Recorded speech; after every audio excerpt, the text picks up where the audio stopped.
Bill Gates became the richest man in the world in 1995 and remains one of the richest people in the world today with an estimated net worth of $146 billion. Bill started a computer software company called Microsoft in 1975 when most people still used typewriters. Although many people thought his company would be a failure, Microsoft is worth nearly $2 trillion today. So let's go over Bill Gates' 6 rules for success. Number 1. Don't get too overconfident.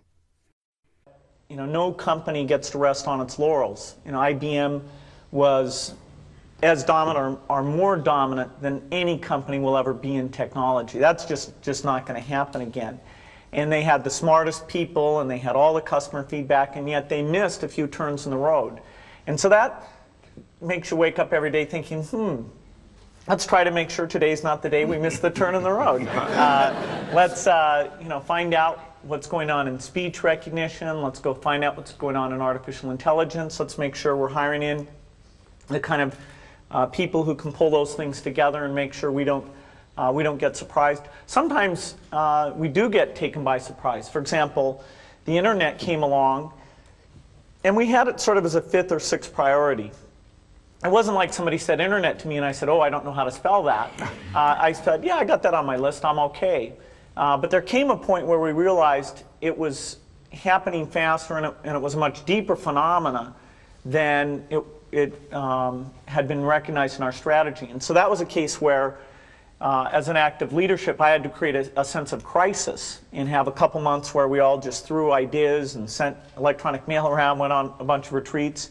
And then eventually coalesced around a few ideas where we said, okay, here's what we're going to do, here's how we're going to measure ourselves internally, and here's what the world should think, here's what we're going to tell them about what we're going to do. And that kind of crisis is likely to come up every 3 or 4 years or so. Number 2, always be a student. So you went to Harvard and you dropped out. Have you ever thought how your life could be better off if you had gotten your Harvard degree? Well, I'm a weird dropout because I take college courses all the time. I love learning company courses and things, so I loved being a student. And there were smart people around, and they fed you, and they gave you these nice grades that made you feel smart. So I feel it was unfortunate that I didn't get to stay there, but I don't think I missed any knowledge because whatever I needed to learn, I was still in a learning mode.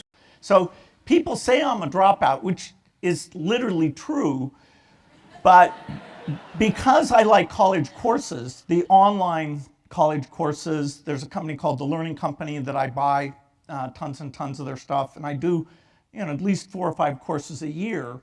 In a sense, I like going to college more than anyone.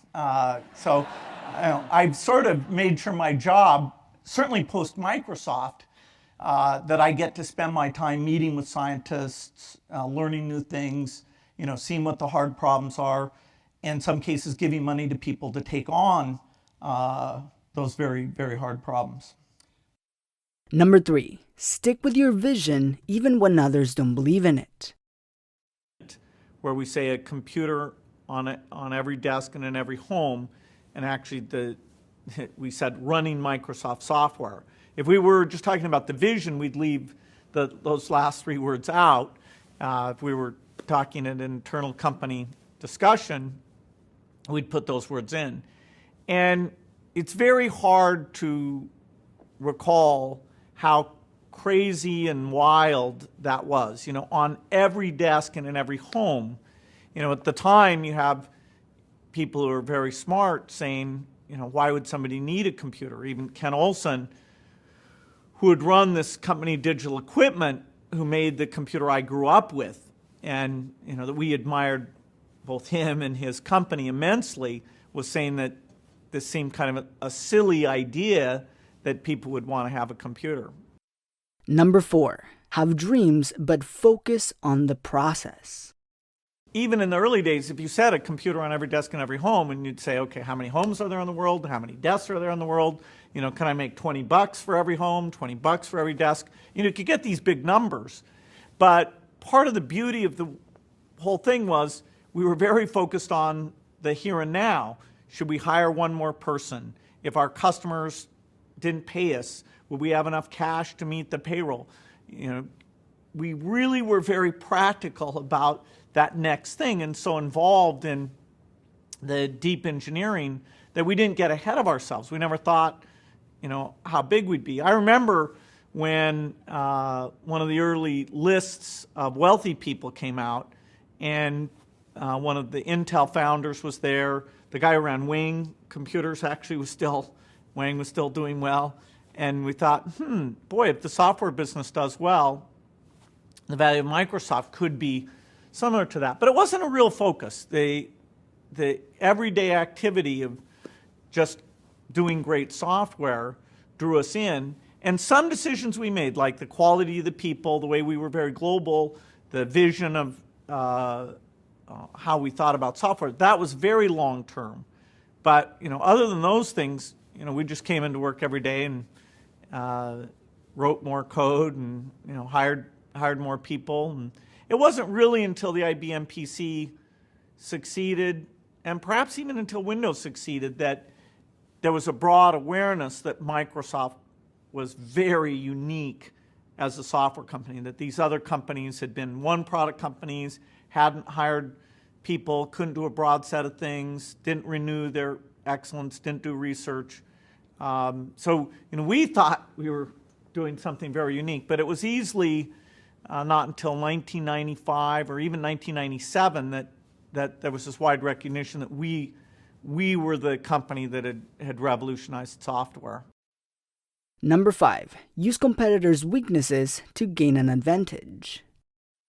One great thing about our business is it is global. That what do you need in a spreadsheet? About the same thing in Korea and Egypt as you need in the United States. And the PC standard is a global standard. We have to do some adaptation for the local languages, and that's a fun part of our business, understanding bidirectional languages and the large alphabets that you have in Chinese, Japanese, and Korean.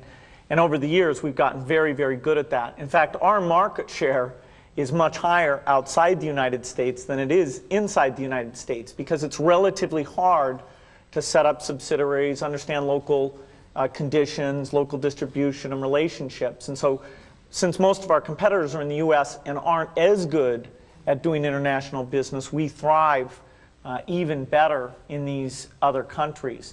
Most of our growth will come from outside the United States. The United States will get to the point where it's largely a replacement market. Most homes and business desktops will have PCs.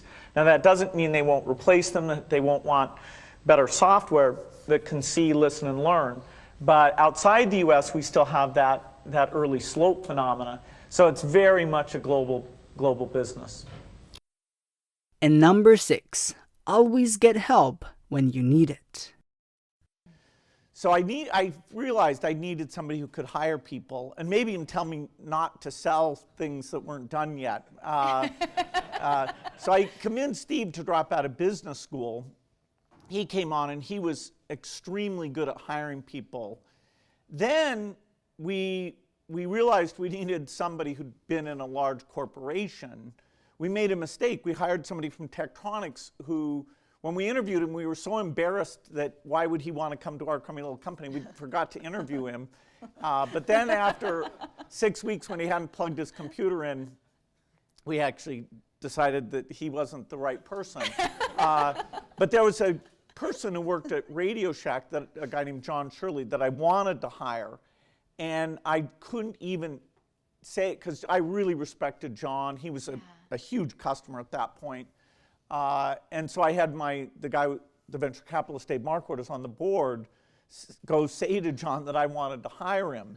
And John was like, well, of course, God, I'd love to come there.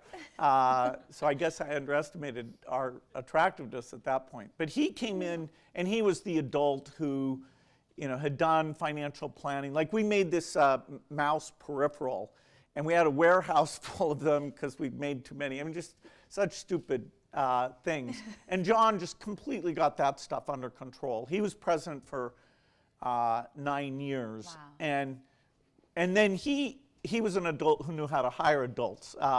So we ended up with a nice mix of young, naive over-optimistic people who still we controlled everything, and then the adults who could ask us to think twice before we did 3 crazy things per day.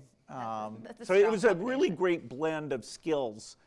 And we learned how to accept the fact that they weren't quite as intense as we were. I mean, they had like wives and kids and things. So they would leave at some point during the day. Alright guys, let me know in the comments what was one idea from Bill that stuck with you and how will you use it? Let me know in the comments. And click here to check out Warren Buffett's 6 Rules of Investing. And I'll see you there.